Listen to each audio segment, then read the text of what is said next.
Hi, my name is Jean, and I'm back with 5 more book recommendations for you as part of our ongoing series, 5 and 5, in which we recommend 5 books in 5 minutes.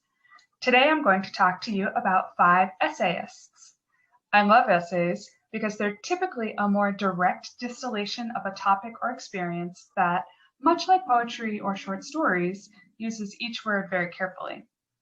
You can borrow these books from the library by checking out the link in the description below. Be sure to visit the Malden Public Library YouTube channel for more videos in this series, as well as readings and programs. I will now introduce to you my first recommendation. Caring for myself is not self-indulgence. It is self-preservation, and that is an act of political warfare. The master's tools will never dismantle the master's house. Your silence will not protect you. These are all the words of self-proclaimed Black lesbian mother warrior poet Audrey Ward. Well known for both her essays and her poetry, I am recommending the selected works of Audrey Ward with an introduction by Roxane Gay. The first 200 pages are essays, followed by 150 pages of poetry. You can also read many of Ward's essays in Sister Outsider. Written predominantly in the 1970s and 80s, Ward's essays are powerful. They accurately and unapologetically speak the truth. For many, she introduced intersectionality into American conversation, conversations we continue today. Ward discusses racism, sexism, classism, ageism, homophobia, and more. Particularly notable are Ward's essays, Poetry is Not a Luxury, The Transformation of Silence into Language, The Master's Tools Will Never Dismantle the Master's House, and my personal favorite, The Uses of Anger, Women Responding to Racism. Ward was at the forefront of challenging the power structure of America, and her writing still has a lot to teach us today. Chances are you've read George Orwell's persistent classic, 1984. But there is so much more Orwell to be enjoyed. Orwell's essays are among the best out there. His writing is well-informed, inquisitive, and asks us to examine what society is and could be. Writing largely in the 1930s and 1940s, World War II is the prominent backdrop to many of Orwell's writings. It was an event too great to leave anyone unchanged, much like what we are experiencing today.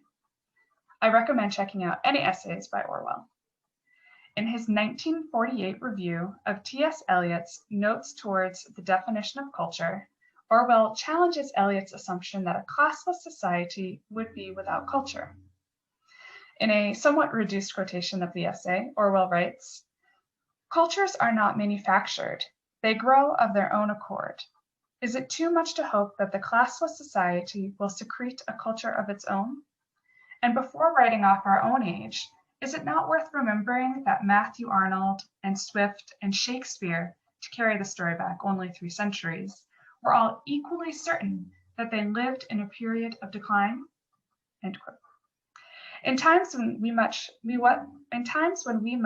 work much harder for hope, I hope such a perspective is encouraging for you. Contemporary writer Rebecca Solnit is not one to pull punches. In the titular essay of her 2014 collection, Men Explain Things to Me, she writes both humorously and scathingly about her cringeworthy to alarming interactions with men. It is a decidedly feminist book that is both cathartic and thoughtful. For Virginia Woolf fans, Solnit examines Woolf's words, "The future is dark," which is the best thing the future can be, I think. Solnit's thorough exploration of the words contextualized in Woolf's works are a welcome journey of hope and possibility in the face of uncertainty, a concept that scares most. Woolf and Solnit show us there is freedom in uncertainty. In her book of essays, The Collected Schizophrenias, Esme Wei-Jun Wang brings to the forefront the often misunderstood and under-discussed schizophrenia. Wang crafts an honest, witty, detailed account of her experience with schizoaffective disorder and the trek for diagnoses. She grapples with trying to understand herself and the stigma of mental illness. I recommend this book for everyone, for those who struggle with schizophrenia and chronic illness in general, and those who do not, because it is important to understand what it can be like to live with a chronic illness, as so many people do. With a greater understanding, maybe we can help, or at least hurt less. José Ortega y Gasset was a Spanish philosopher and prolific writer who was most active during the 1920s and 1930s. The Dehumanization of Art and other essays on art, culture, and literature is the English translation of some well-known essays by Ortega and provides a good introduction to his philosophy. We have several more of his works in the library as well. I remember the first time I happened upon Ortega and the delight I felt in reading one of his essays. The ideas are complex, but the writing is filled with personality and humor. Take this section from his 1925 essay, The Dehumanization of Art, in which Ortega analyzes the emergence of art that is a great departure from Romanticism and realism.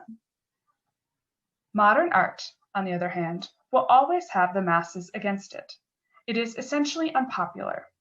Moreover, it is anti-popular. Any of its works automatically produces a curious effect on the general public. It divides the public into two groups, one very small, formed by those who are favorably inclined towards it, another very large, the hostile majority. Let us ignore that ambiguous fauna, the snobs.